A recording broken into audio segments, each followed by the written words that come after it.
En los libros de historia de la mayoría de países occidentales, la narrativa de la Segunda Guerra Mundial sigue un arco familiar. Hitler invade Europa. Francia cae. Gran Bretaña resiste.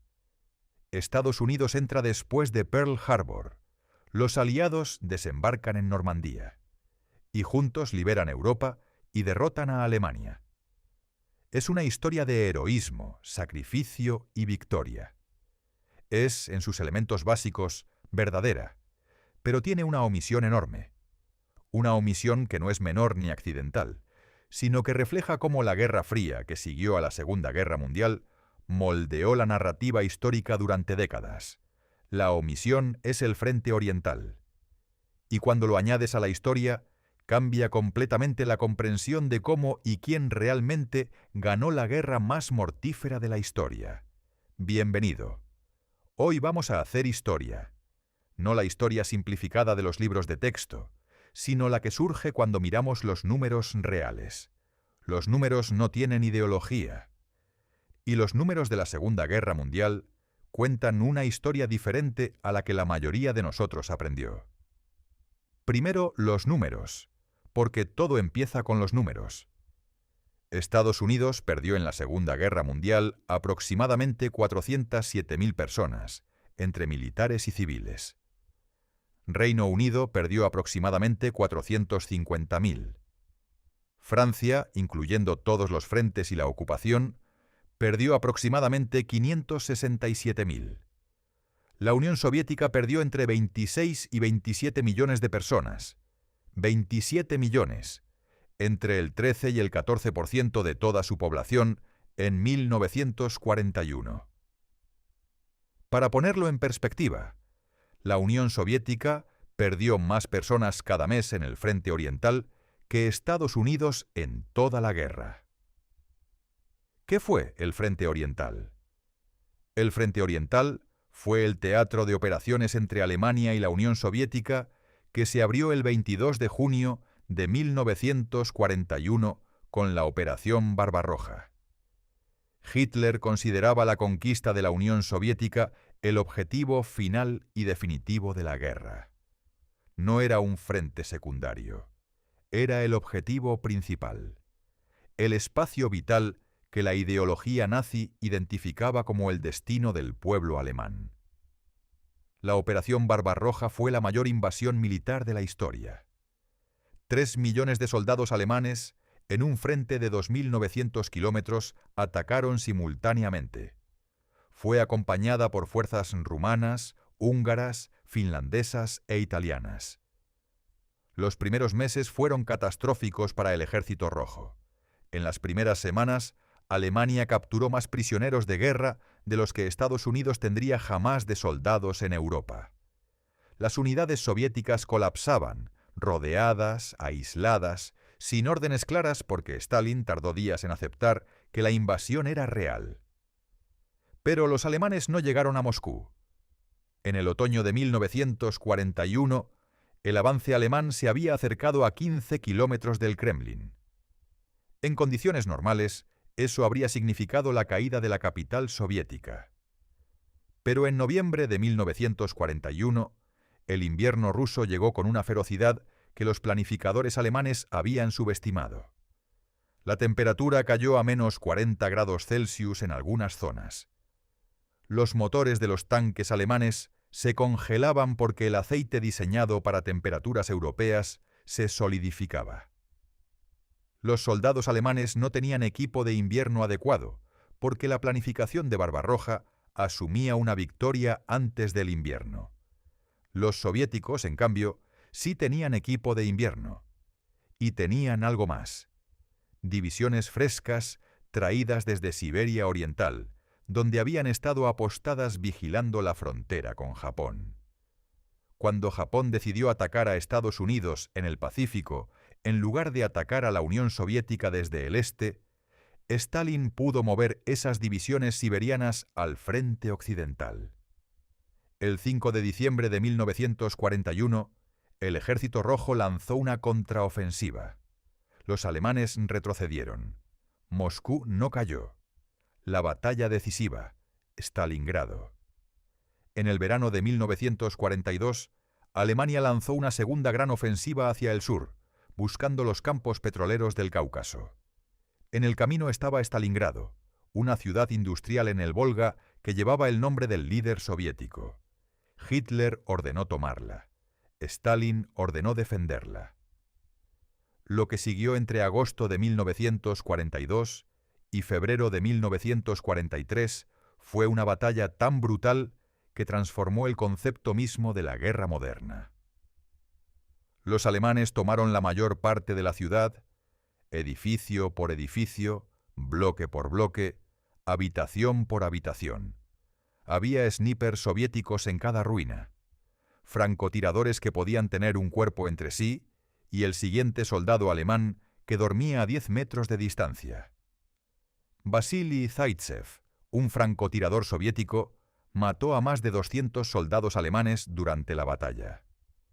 Su historia fue llevada al cine décadas después en la película Enemigo a las puertas. Los soviéticos usaban la cercanía extrema como táctica deliberada. Si los combatientes están a 20 metros, los alemanes no pueden usar la artillería y la aviación sin matar a sus propios hombres. La Operación Urano, el punto de inflexión. Mientras los alemanes estaban absortos en la batalla callejera dentro de Stalingrado, el alto mando soviético, los generales Zhukov y Vasilevsky, planeaba algo diferente. Los flancos del avance alemán hacia Stalingrado estaban protegidos principalmente por ejércitos rumanos y húngaros, aliados de Alemania, pero menos equipados y menos motivados que las divisiones alemanas principales. El 19 de noviembre de 1942, la Operación Urano lanzó simultáneamente ataques desde el norte y el sur, perforando esos flancos más débiles. En 5 días, los dos brazos del ataque se encontraron al oeste de Stalingrado, rodeando completamente al sexto ejército alemán, las mejores tropas de élite del Reich, a las órdenes del mariscal de campo Friedrich Paulus. 300.000 soldados alemanes quedaron atrapados en el bolsillo de Stalingrado, sin suministros, en un invierno brutal. Ante la imposibilidad de escapar, Hitler ordenó no rendirse y prometió un puente aéreo de suministros que nunca fue suficiente. El 2 de febrero de 1943, Friedrich Paulus se rindió. Era la primera vez en la historia del Reich que un mariscal de campo alemán capitulaba. Fue el punto de inflexión definitivo de la guerra en el frente oriental. Desde Stalingrado, Alemania nunca volvió a tomar la ofensiva estratégica en el este. ¿Y dónde estaban los aliados occidentales en todo esto? El desembarco de Normandía, el famoso Día D del 6 de junio de 1944, ocurrió 1 año y 4 meses después de la rendición de Stalingrado. Para cuando los aliados occidentales pisaron Francia, la Unión Soviética ya había ganado la batalla de Kursk, en julio de 1943, la mayor batalla de tanques de la historia, con más de 6.000 tanques involucrados. Ya había comenzado el avance hacia el oeste, que no se detendría hasta Berlín.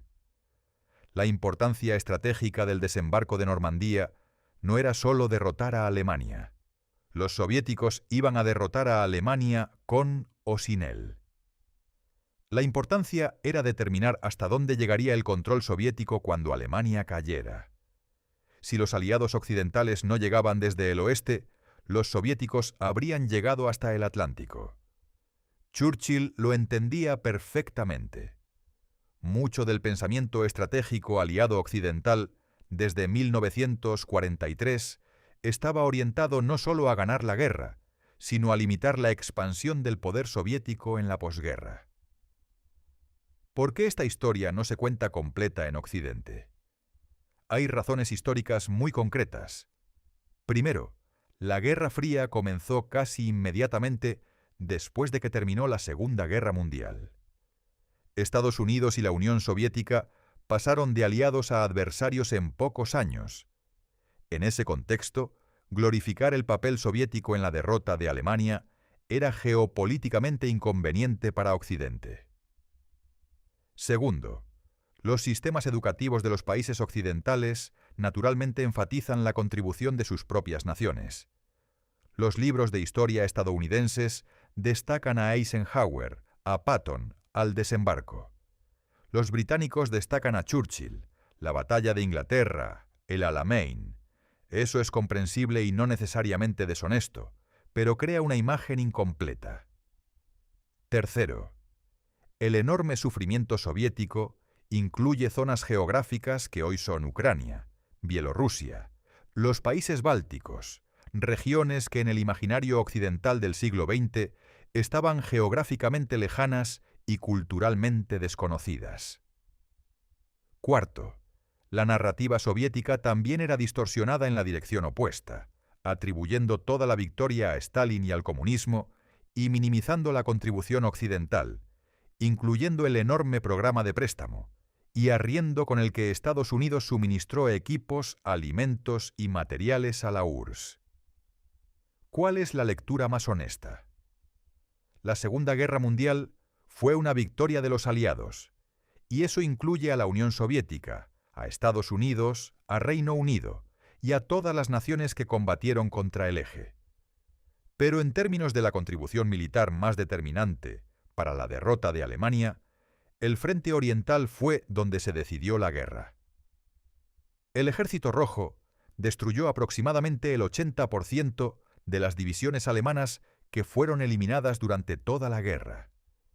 Reconocer eso no es propaganda soviética, no es negar el heroísmo del desembarco de Normandía, ni de los bombarderos que destruyeron la industria alemana, ni de los marineros que mantuvieron el Atlántico abierto.